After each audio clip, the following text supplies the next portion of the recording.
되짚어볼 게 좀 많아서요. 어제 오후 5시 55분쯤에 서현역 인근 한 백화점에 차량을 몰고 인도로 돌진한 피의자 최모 씨가 백화점 1, 2층에서 흉기 난동하고 현장에서 긴급 체포가 됐는데 오늘 경찰로 통해서 새롭게 알려진 얘기는요.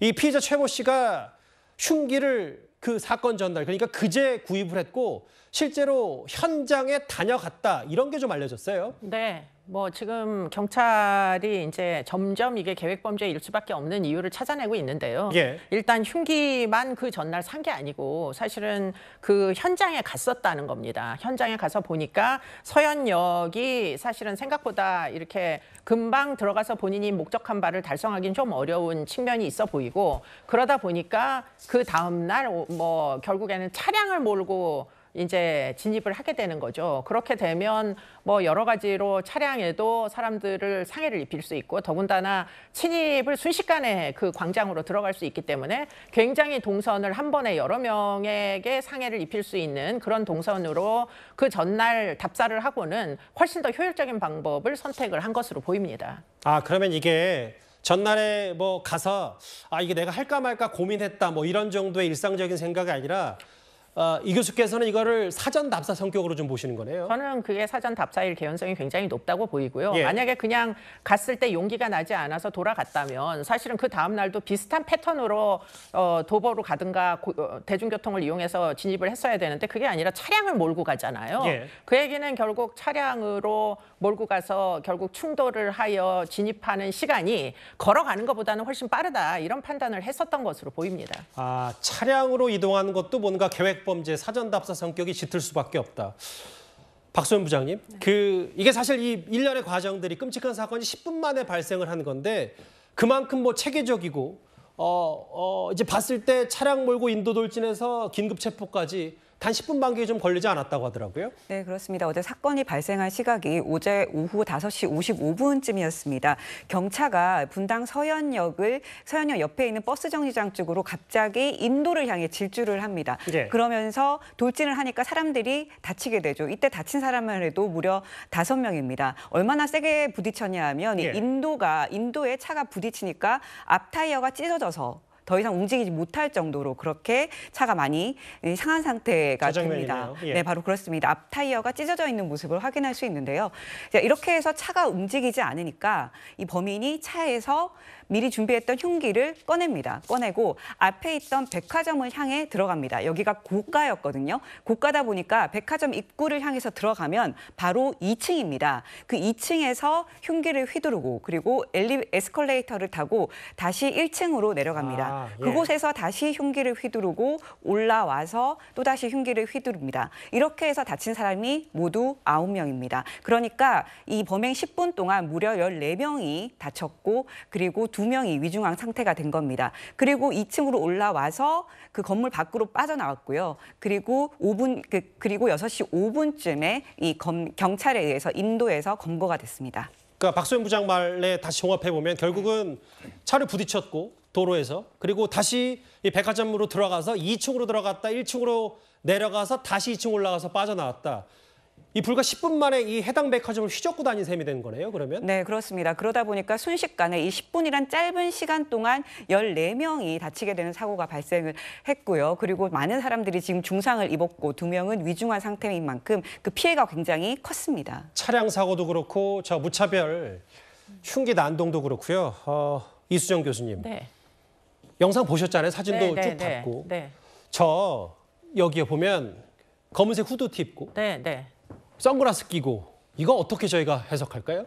근데 이제 이 사람이 이제 정신 상태가 약간은 일반인들과는 다른 어떤 문제가 있습니다. 그게 뭐냐면 고등학교를 이제 부적응을 해가지고 대인 기피증으로 고등학교를 중단하게 되거든요. 그런데 문제는 그때 이제 정신과에 내원을 해가지고 받아들이게 된 진단명이 조현성 성격장애라는 겁니다. 조현성 성격장애의 가장 큰 특징은 사람들과 만나는 걸 꺼린다는 거예요. 대인 그리고 기피? 네, 대인 기피증이 되는 거죠. 은둔형 외톨이들의 특징이라고 일반적으로 이제 상상하시면 되겠습니다. 그러다 보니까 자신을 드러내길 싫어하는 거예요. 몸도 드러내기 싫어하고 자신의 정체도 드러내기 싫어하고 그러다 보니까 지금 얼굴을 모두 가리고 검은 옷으로 전부 다 칭칭 동여맸듯이 저런 이제 굉장히 좀 신원을 알 수 없는 상태로 그래서 현장에 이제 저렇게 침입을 한 걸로 보입니다. 예. 일종의 뭐 그 사람의 성격 장애의 연장선상에서 저런 복장은 이해할 수가 있겠습니다. 성격 장애 혹은 여러 가지 것들이 본인의 눈과 뭐 인상착의를 좀 가리는 듯한. 네. 잠시 뒤에 사실 신림동 흉기 난동범 조선과도 직접 비교를 하긴 하겠지만 네. 조선과 달리 이렇게 좀 그러니까 조선은 사실은 복장도 편한 차림, 뭐 네, 네. 검은색 티셔츠, 청바지 입고 범행을 저질렀고 직접 비교, 인상착의로도 좀 되는 게 있습니까? 뭐 지금 상당히 뭐 개인마다 다 개인차가 있기 때문에 자신이 선호하는 복장이나 자신의 뭐 신원을 이렇게 드러내고자 하는 이런 그 표현의 방식이나 이런 것들 다 차이가 있거든요. 예. 그런데 지금 신림역 사건의 주인공과 서현역 사건의 주인공은 굉장히 프로파일이 다르다. 오늘 이제 발표된 바에 따르면 조선은 사이코패스 예컨대 지금 남들에 대해서 별로 신경을 쓰지 않는 그런 성격이라고 알려지고 있고요. 신림동 흉기 난동범은 네, 그런데 이제 서현역의 최 씨 같은 경우에는 조현성 성격장애라고 해서 둘 다 이제 성격장애의 개연성이 굉장히 높은데 예. 조현성 성격장애는 자기를 이렇게 드러내는 거를 싫어하죠. 사람들과 관계를 맺는 것을. 그렇기 때문에 지금 복장에서도 두 사람이 상당히 차이가 있다 이렇게 보입니다. 이수정 교수께 하나 더요. 왜냐하면 네. 이제 뭐 비교는 비교돼. 이 피의자 최모 씨 같은 경우는 이 흉기 난동범 같은 경우는 지금 경찰이 밝힌 거는 뭐 과거에 여러 정신질환 이력들이 있다. 근데 오전에 이수정 교수께서 그 한 언론 인터뷰에서는 이런 정신질환 자체를 경찰이 진술할 때 꾸며냈을 가능성도 있다라고 말씀을 좀 하셨어요. 그러니까 꾸며냈다기보다 없는 그 어떤 증상을 완전히 100% 거짓말을 했다기보다 자기가 가지고 있는 취약성을 정신적인 취약성을 과장해서 보통 이야기를 많이 해요. 왜냐하면 정신과 진료를 받아본 사람이라면 예. 정신질환이라는 진단명이 형사사법적으로 얼마나 유용한지를 이미 알 겁니다. 아하. 그렇기 때문에 뭐 아무래도 형사 책임에 좀 조각에 사유가 되는 질병 그런 것들의 증상들을 꾸며내서 과장되게 이야기할 수는 얼마든지 있어요. 그렇기 때문에 지금 정신감정은 차후에 이루어질 테지만 그래서 뭐 형사책임의 조각 사유가 일반적으로 발생하는 진단명은 조현병입니다. 예. 물론 뭐 조현병이 진단이 나와도 형사책임을 100% 물을 수는 있어요. 단 계획범죄의 경우에 조현병 환자가 계획범죄를 저지르는 경우에는 예. 사실은 진단명 가지고는 형사책임을 조각하는 충분한 이유가 되는 것은 아닙니다. 범행 당시에 충분히 어떤 결과가 초래될지 사리 분별력이 있는 상태로 남을 고의적으로 해고자 한 것이기 때문에 예. 그렇기 때문에 뭐 물론 조현병이 있다 손 치더라도 지금 이 범죄는 계획범죄라는 사실 자체가 바뀌는 것 같지는 않으나 아하. 그러나 관행적으로 볼 때 심신미약이 인정되는 진단명은 거의 대부분이 조현병이다 보니까 예. 그와 해당하는 증세가 일부 경험을 해본 적이 있더라도 그것을 과장되이 이야기를 하는 피의자들은 최근에 굉장히 많아요. 그렇기 때문에 다들 심신미약을 일단 한번 주장을 해보고 안 받아들여지면 그때부터 변호 전략을 바꾸는 사람들이 수도 없이 많기 때문에 예. 지금 만약에 그런 생각이라면 지금 피의자의 뭐 입으로 나오는 말만 그냥 믿고서는 이 사람이 피해 망상이 있어서 어쩔 수 없는 우발적인 범행을 저질렀구나라고 보기에는 지금 나오는 알겠어요. 객관적 사실은 전혀 일치하지 않는다는 거죠. 참 이 본인이 정신적으로 불안한 것과 관계없이 저런 방어 기제 전략들은 이제 순조롭게 나오는 편이군요. 참 그것도 놀라운 사실인데 장현주 변호사님. 일부 보도를 통해서 알려진 걸 저희가 종합했을 때 뭐 여러 치료를 그동안에 받았고 중학생 때까지 그러니까 3년 전까지 치료를 받았는데 범행 전에 약을 끊었다 이런 보도도 좀 알려졌습니다. 일단 지금 피의자 최 씨가 하는 진술에 의존해서는 안 될 것 같습니다. 수사기관으로서는 저 진술뿐만 아니라 객관적인 어떤 그 진단이라든지 그리고 치료 전력들을 좀 확인해야 될 것 같고요. 특히나 약을 먹다가 끊었다라고 하고 있는데 그 단약을 한 바가 있다라고 한다면 약을 처방받은 시기와 그리고 현재 약을 먹어야 되는 상태였는지까지도 수사기관에서는 이제 추후에 확인을 할 것으로 보입니다. 예. 다만 이수정 교수님도 지적을 해주셨지만 조현병이라는 정신질환과 그리고 조현성 성격장애라는 성격장애 성격장애는 또 구별을 해야 되기 때문에요. 지금 보도를 통해서는 조현병과 조현성 성격장애가 좀 엇갈려서 지금 보도가 되는 상황이기는 하지만 예. 이 수사기관에서도 이 부분도 확실하게 확인을 해야 될 것 같습니다. 단순히 조현성 성격장애라고 한다면 우리가 형사법상의 그 책임 조각 사유가 되지 않기 때문에 그런 부분까지도 지금 확인해야 될 것 같고 피의자의 어떤 본인의 심신미약을 노리는 듯한 그런 정신질환성 진술에 대해서는 의존할 필요가 없지 않나라는 생각이 듭니다. 예. 박소은 부장님, 그 피의자 최모 씨가 부모 차 빌려서 범행 저지른 거는 이제 알려진 사실인데 오늘 한 언론 인터뷰 보니까 부모가 여러 입장을 좀 냈더라고요. 뭐라고 하고 있습니까? 네, 그렇습니다. 지금 부모 같은 경우에는 저희 동아일보 기자가 직접 통화를 했는데 예. 사건 직후에도 아들이 범행을 저질렀다는 사실을 전혀 모르고 있었던 것으로 확인이 됐습니다. 통화를 해보니까 오히려 정말 그 차가 범행에 사용된 차가 맞냐, 그 차가 그 차냐라고 몇 번을 확인을 했다고 합니다. 오히려 기자한테 반문을 한 겁니까? 네, 그렇습니다. 물론 지금 상황이 그러니까 전혀 믿기지 않기 때문에 수차례 확인하는 게 불가피해 보였을 것 같은데요. 예. 오히려 너무 혼란스럽다. 저기 차가 왜 우리 차가 저기 있느냐라고 하는 모습을 보였다고 하고요. 예. 그리고 혹시 자동차 키를 누구한테 빌려준 적이 있냐라고 기자가 물으니까 그런 적이 없었는데 상황을 봐야 될 것 같다. 이렇게 얘기를 했다고 합니다. 예. 용의자의 일단 용의자는 부모와 같이 좀 살고 있는 상황이었고요. 예. 용의자의 아버지 같은 경우에는 경찰 조사를 받았다고 합니다.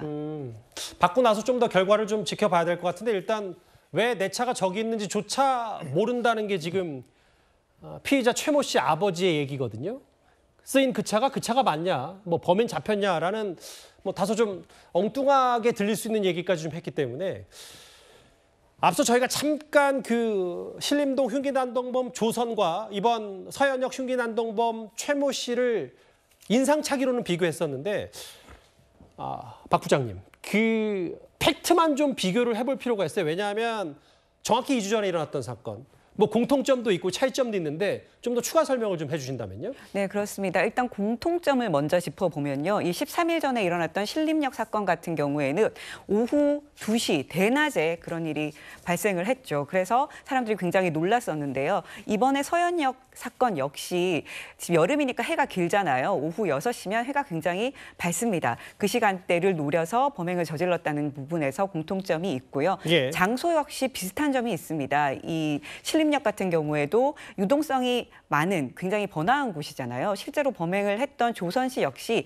인천에 거주하지만 신림역이 친구들이랑 술을 마시러 몇 번 왔었는데 워낙 유동인구가 사람들이 많더라. 그래서 왔다라고 얘기를 했을 정도로 일부러 사람이 많은 곳을 노린 점이 있고요. 그리고 서현역 역시 비슷한 상황이죠. 이 서현역 같은 경우에는 분당의 명동이라고 불릴 정도로 사람들이 굉장히 많이 왔다 갔다 하는 곳입니다. 맞아요. 특히 그 시계탑 부근에는 만남의 광장이라고 해서 이 경기 남부에 사는 사람들은 거기서 많이 만나자, 우리 거기서 만나 이렇게 얘기를 할 정도로 그렇죠. 많이 모이는 곳이고 또 지하철역이 있고 또 버스 정류장이 있어서 출퇴근하는 유동인구만 해도 17만 명 하루에 17만 명에 달하는 굉장히 번화한 곳입니다. 그래서 일부러 이렇게 장소를 선택한 것이 아니냐라는 얘기가 나오고 있습니다. 물론 서로 다른 점도 있습니다. 이 예. 범행 대상 같은 경우에 좀 다른데요. 물론 두 사건 모두 이 무차별적으로 누구를 특정하지 않았다라는 점에서 공통점이 있지만 이 조선 씨 같은 경우에는 어쨌든 특정 집단을 좀 겨냥을 했죠. 피해자들이 4명인데 이 4명이 모두 20대, 30대 젊은 남성이었습니다. 조선 같은 경우는 네, 그렇죠. 그렇죠. 그러면서 이런 얘기를 했습니다. 경찰 조사에서 키가 작아서 열등감이 있었다. 예. 신체 조건이 좋은 남성들이 부러웠다라고 해서 범행 동기를 그렇게 말을 해서 특정 집단을 좀 이렇게 겨냥을 했다는 그런 얘기를 했었는데요. 반면에 이번 서현역 같은 경우에는 그런 공통점이 전혀 없어요. 나이대가 굉장히 다양하죠. 20대부터 70대까지 분포가 돼 있고요. 20대가 한 6명, 예. 그리고 30대, 40대, 그리고 30대는 없었고요. 40대, 50대, 60대, 70대 이렇게 분포가 돼 있었습니다. 그리고 남녀의 구분도 없었습니다. 그러다 보니까 이 사건이 특정 집단을 더 겨냥하지 않고 무차별적으로 이루어졌다는 그런 점이 있습니다. 그리고 범행을 위한 흉기를 언제 구입했냐 이 부분에 대해서도 좀 차이가 있는데요. 예. 조선 씨 같은 경우에는 사건 직전에 그 마트에 가서 흉기를 훔쳤죠. 그렇게 이제 범행을 저질렀고요. 반면에 이 서현역 같은 경우에는 범행 전날에 가서 대형마트에 가서 흉기를 구입을 했고요. 또 서현역도 미리 한번 가봤고 이런 차이가 있습니다. 예. 그 이수정 교수님, 그 모방 범죄라는 거를 저희가 단정할 수도 없고, 왜냐하면 그 주는 무게감이 있기 때문에 단언해서도 안 되는데, 범죄 심리 전문가로서 이 두 사건 가장 비교하면서 먼저 든 생각이 뭡니까? 뭐 서로 간에 뭔가 온라인상에서 상승 효과 같은 게 있다. 지금 이 두 사건뿐만 아니라 지금 올라오는 살인 예고글들을 보면 이게 뭔가 온라인에서 독특한 다이나믹을 가지고 지금 비슷한 이제 어떤 불만을 가진 사람들에게 촉매처럼 불이 번지듯이 지금 마구 지금 상승 효과를 지금 발휘하고 있다. 이런 게 이제 문제로 보이고요. 그러나 뭐 글자 그대로의 범죄학적인 카피캣이냐, 그거하고는 약간 차이가 있다. 좀 더 쉽게 좀 말씀해 주시겠어요? 완전히 똑같은 범죄를 예. 하는 걸 범죄학적으로는 카피캣, 모방 범죄의 원론적인 이제 의미의 이제 범죄들입니다. 근데 그렇게 보기에는 지금 아까 기자님께서 말씀하신 대로 지금 예. 약간의 차이들을 보이고 있어가지고 그러게요. 그렇기 때문에 수법은 틀림없이 모방했다. 그런데 기본적인 범행 동기나 뭐 이 두 사람의 프로파일이나 이게 굉장히 현저한 차이를 보이고 있다. 이렇게는 얘기할 수 있겠습니다. 일상생활을 안 할 수 없는데 밖에 나가는 게 무섭고, 오늘 일부 보도를 좀 보니까 시민 중에는 지하철 환승을 하려다가 오늘은 좀 택시 타고 가는 게 마음이 편하겠다라는 제 기사도 좀 읽어봤거든요. 이현종 의원님. 네. 이거 정말 눈여겨봐야 되는데, 지금 전국 곳곳에 살인 예고글들이 등장하는데 이 범위가 좀 광범위합니다. 그렇습니다. 아까 이 교수님도 말씀해 주셨지만 지금 경찰이 오프라인에서 할 수 있는 부분들은 이제 아까 윤희근 청장이 여러 가지 대책을 내놨습니다. 근데 중요한 거는 지금 온라인상에서 이와 관련된 글들이 지금 뭐 굉장히 많이 올라오고 있어요. 특히 어떤 몇 시 며칠을 어떤 지하철역에서 할 것이다. 이런 이야기와 함께 특정 학원을 또 등장시키면서 그 학원에 무슨 반에 내가 뭘 할 것이다. 그렇게 구체적으로 쓴 것도 있어요? 구체적으로 지금 쓴 것도 글이 올라오고 있습니다. 그러다가 또 글이 갑자기 삭제되기도 하고 있고, 그러니까 이걸 끝까지 추적을 해서 지금 몇 개는 지금 일단 잡았는데 예. 지금 그렇지 않고 계속 글이 올라오고 있기 때문에 이걸 끝까지 추적을 해서 이 쓴 사람에 대해서 이제 신원을 파악해야 되는 것이고요. 또 하나는 실제로 이것이 그냥 막연히 그냥 올리는 글이다라고 하기에는 좀 이게 우리가 경계를 좀 해야 될 것 같습니다. 실제로 실행될 수도 있는 가능성이 있기 때문에 경찰이 이런 올리는 글을 그냥 단순히 온라인상에서만 끝날 것이다 라는 게 아니라 실제로 그 현장에서 어떻게 이루어질 것인지에 대한 예방을 지금 해야 되는 단계가 아닌가 싶습니다. 아까 오프라인은 할 수 있는 조치를 다 한 거다. 이수정 교수께서 그렇게 얘기하셨는데 네. 이거 어떻게 더 막아야 되죠, 그러면? 그러니까 지금 문제는 온라인입니다. 온라인. 지금 온라인에서 상승 작용을 하고 서로 경쟁을 하듯이 이 글을 올리고 있는데요. 물론 뭐 그 실행 능력이 없는 사람들도 또는 실행의 의지가 없는 사람들도 글만 올리는 사람들도 있을 거예요. 그러나 일부 뭐 만 건 중에 한 건이라도 혹시라도 실행에 올리면 그게 큰일이 되니까 사이버 수사팀을 전국에 있는 사이버 수사팀 다 가동을 하셔가지고 이 글들을 올리는 사람들이 도대체 누군지 일단 확인을 하셔야 되고요.